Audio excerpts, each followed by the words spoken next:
Hello, everyone. This afternoon, I'm meeting with Ryan Gibson by Zoom, and pleased to have him participating in the course on healthy rural and small town communities. And this week, we're looking at the topic, and I'm just going to make sure I've got the wording right from the course outline, which is welcoming communities, the role of immigration in a healthy rural community. And Ryan is a professor in the School of Environmental Design and Rural Development. And I'll invite you, Ryan, maybe just to say a little bit more about yourself and your interest in the topic. Sure. So it's great to see everyone. I joined the School of Environmental Design and Rural Development in 2016 and come to the University of Guelph from a variety of experiences, both in prairies as well as Atlantic Canada, as well as the European Union.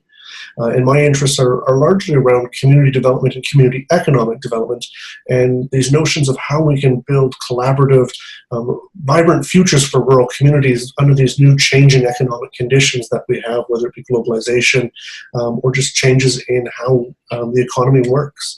And so one of the things that I've been involved with for the past 10 years is around rural immigration and looking at welcoming communities, particularly from the experience of Manitoba, which has a very different policy context than we see in Ontario, and also working with immigration in Atlantic Canada, but also internationally in places like Spain and Ireland, Mexico, as well as the United Kingdom, to understand what are some of those push and pull factors that influence how communities both attract, integrate, and retain new residents, and how those dynamics play out at the end of the day, or perhaps don't play out well at the end of the day. I had some fantastic advice from you at the start of the course as we began to design it. It's easy for folks, I think, to see how things like active transportation might fit into the topic of healthy and rural small town communities and local food. But give us the pitch for why we should include, as I completely agree, welcoming communities in immigration as part of the course in its totality. Yeah, so it's often not thought of, and for most of rural Canada, their experiences with immigration are incredibly new. We did not see mass numbers of new immigrants moving into rural Canada. Way back in the 1860s and the 1870s, we saw mass European migration to Canada. And since then, up until maybe the last 20 years, most rural communities have had very limited experiences around welcoming newcomers that maybe don't look the same, sound the same, talk the same, or worship the same as what their community makeup is at the moment. And I know from my own perspective, the only new immigrants that I saw growing up in rural Manitoba largely were doctors and nurses that came in to provide specialized services to that community. But over the last 10, 15 years, 20 years, maybe at the longest, we've seen a new phenomenon where immigrants moving into Canada, either as their primary destination or maybe even a secondary destination, are actually choosing to live in rural places. They're coming because of either job opportunities, some are coming for quality of life and the amenities that rural communities offer, and sometimes, particularly when we look at phenomena like the refugee crisis, some are arriving in rural communities not knowing what they are.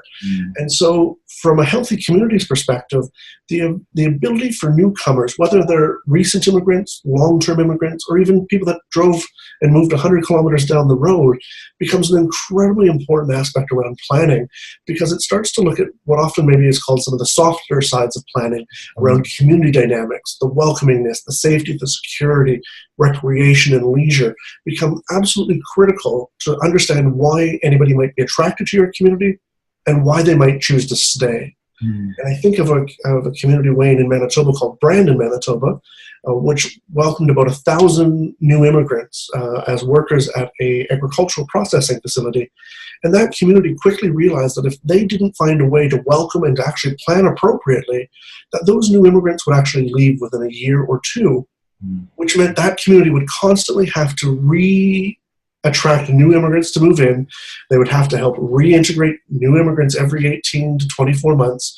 And the community took a perspective that they didn't want to be a springboard. They wanted people to move there, to settle to their community, to become volunteer coaches of the football team, to be a member of the faith-based community, and actually help address some of the labor issues that were available in those communities. So I think across rural Ontario and across the country, planning departments, municipalities are starting to recognize that this maybe wasn't in their purview 15 years ago, but it's increasingly important, and it builds on lots of the kind of the core elements that they were maybe dealing with before, but it gives it a new lens to look at things. it really is a two-way street, isn't it? There's an opportunity for these folks as they move to rural Ontario to have hopefully wonderful lives and feel part of the community and contribute. But there's also a real benefit back to the municipality and other residents that live there, because in the absence of an influx of new people, many of these communities are going to struggle in the future. And this really provides an opportunity to provide and contribute to the vitality of that community, which enhances the quality of life, which of course makes it a healthy community. That's right. If you look across the board, you're going to see, I'm guessing, almost every community in rural Ontario saying they have difficulty finding volunteers. They have difficulties with the ability to offer recreation or leisure programming because of small numbers. People complaining that there's perhaps no restaurant diversity in their community and that it's a meat and potatoes kind of restaurant town. And so the inclusion of newcomers into our communities adds such a vitality and vibrancy to it. And for many communities, this is the sustainability issue. This is a notion of how to move forward into the future. For other communities that are maybe growing already, this is around how to create dynamic communities and how to revitalize communities. But this is a key asset moving forward. Those are fantastic comments. And maybe I'll just pursue one final theme with you, which is around the notion of welcoming communities that you have mentioned. So what do you think makes for a welcoming community, and how can we work to make that happen?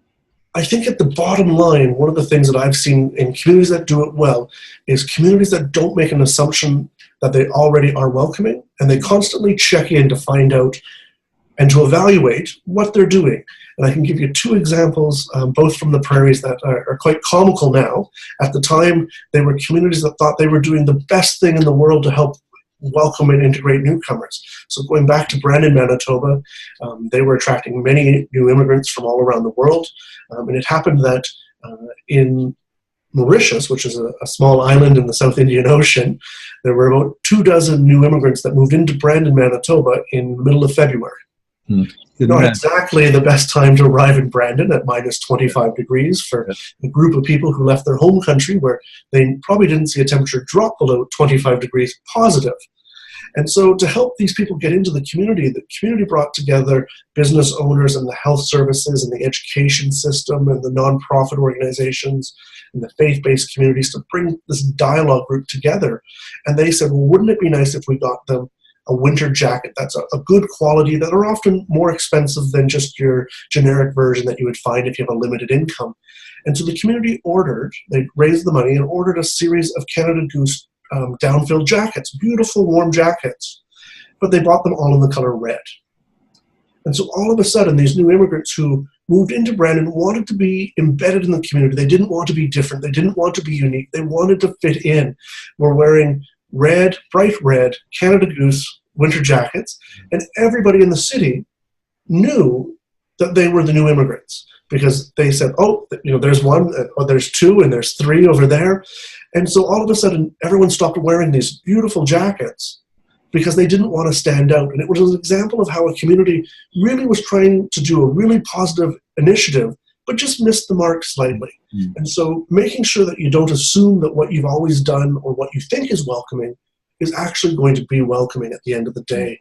The other example I can provide is from a small Francophone community, and they were attracting in through a business succession program, which is often an issue in small towns. How do we transition a storefront or a business in the community, particularly if the children want to take over? And in this instance, they brought in families from Belgium, Francophone from Belgium into a small town Manitoba. And the community thought it would be wonderful, thinking that, after moving across the ocean and unpacking, wouldn't it be a delight if they didn't have to cook a meal every night for the first few nights? And so the women in the community got together and each took a different night to make a casserole. And every night they came to the new immigrants' houses and brought them a lovely dish with some instructions. And the commentary from new immigrants was that this was the worst thing in the world. They had left the big cities of Belgium to move into the small, quaint countryside of Manitoba so they could have peace and quiet. They wouldn't have to be engaged with all their neighbors all the time. And every night, someone showed up on their doorstep.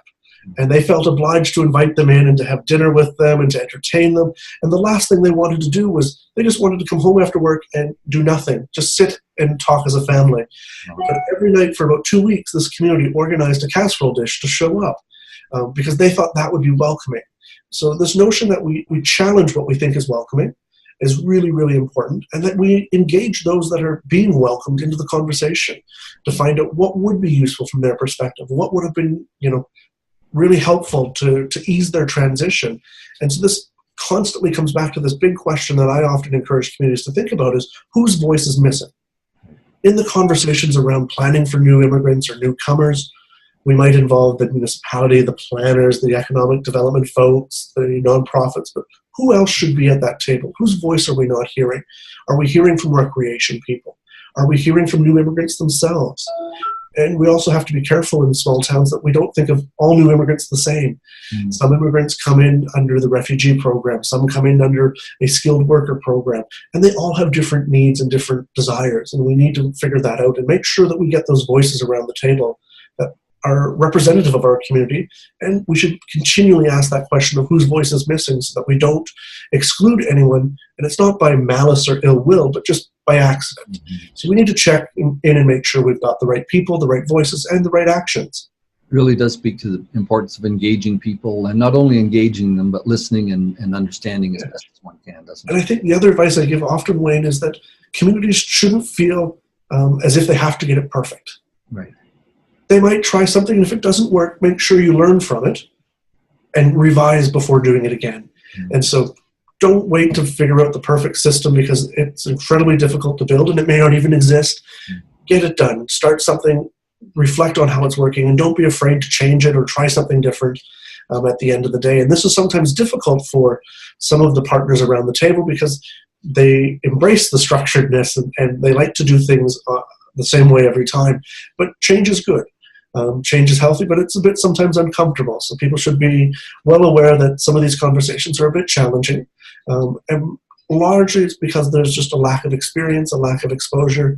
But bringing people together and figuring out what works and evaluating it really helps. And at the end of the day, the past experiences don't dictate where people are going in the future. Those are very helpful comments. Thank you. I will ask one final question. Any advice for students that are interested in this topic?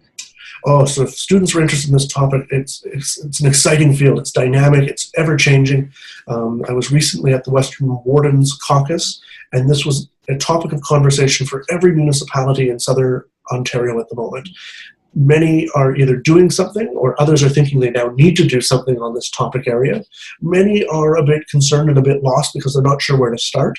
And so I think if students wanted to pursue a topic in this nature, there's a lot of opportunities to work with communities and organizations. There's a few students that are doing so right now, but for every one person actively involved, there's probably 10 or 15 unanswered questions. And the field is changing dramatically. So if people are interested, I would say it's exciting times. And I think there's lots of opportunities. And so the challenge then is become engaged. Find ways to become engaged in the dynamics, in the conversations. And there's no shortage of ways, and faculty can help people find the right on-ramps to become part of those conversations. Well, thank you very much, Ryan. On behalf of the students and others who might be watching this video, I know your expertise in this is much appreciated and brings value to lots of communities. So thank you very much. And again, this is Professor Ryan Gibson in the School of Environmental Design and Rural Development at the University of Guelph. Thanks, Ryan. Thank you.